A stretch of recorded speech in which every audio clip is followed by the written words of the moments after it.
Yes, hey, ay mga kuys, mga lods, mapagpalang araw sa inyong lahat. Na-miss yata ni Kuya Brian mag-voice over. Diyos ko po. Oo nga, matagal-tagal na tayong hindi nakapag-voice over. Actually, siyempre, rest din na naman ni Kuya Brian, makakati ang mga pa. Simpleng laboy lang naman, pero itong laboy na to is talagang medyo meaningful talaga kay Kuya Brian to. Kasi actually, ako lang talaga nakakarating ng Quiapo dahil sa una kong trabaho, nakakarating talaga ako ng Quiapo Church na yan. Meron akong kinukuha ang gamit, dyan kinukuha, hindi na dumadaan ako sa gitna ng simbahan, pero this time, magsisimba naman kami ng simbahan ng Quiapo dahil si ate, si Mami Jenny, si Boss Amir, at saka si Mayora.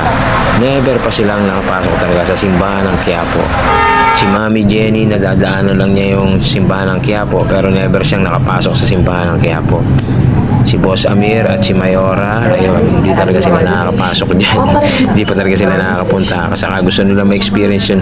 A long ride ng LRT. Thank you so much sa'yo, LRT. Diba? Nakakalibre na naman kami. Actually, hanggang May 3 pala yung ano na yan. Kumaga, April 30 to May 3. Thank you so much, LRT 1. Sabi nila yung MRT 3 din, papuntang Pasay is libre din daw. Yung free ride din daw. Diyos ko. Kaso lang talaga sa Quiapo, na-tsempohan namin yung first Friday of the month. Yan, napakaraming tao. Hindi na kami makapasok. Ayan, nasa labas lang kami talaga. Tamang payong kasi nga medyo 9 AM talagang medyo sikat na sikat ang araw. At nakakatuwa rin sa Quiapo, no? Kasi nga napakaraming negosyo pa rin talaga. Napakaraming debotong nananalangin kay Viva Señor Nazareno. Diba? Napagpalain tayong lahat, iwas tayo lahat sa disgrasya, iwas sa sakit.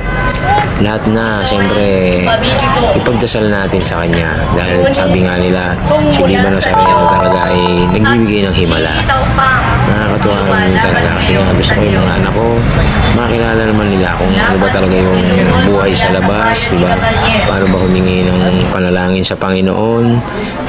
Siyempre, hindi naman papayag si Mayor at saka si Boss Amir na walang food trip. Yan. Konting kain lang naman. Napakasimple lang. O, tuloy guys, so, kayo ba nagbabawa ng kanin? Nagbabawa din ba kayo ng rice? So, nagbabawa kami ng rice. Ha?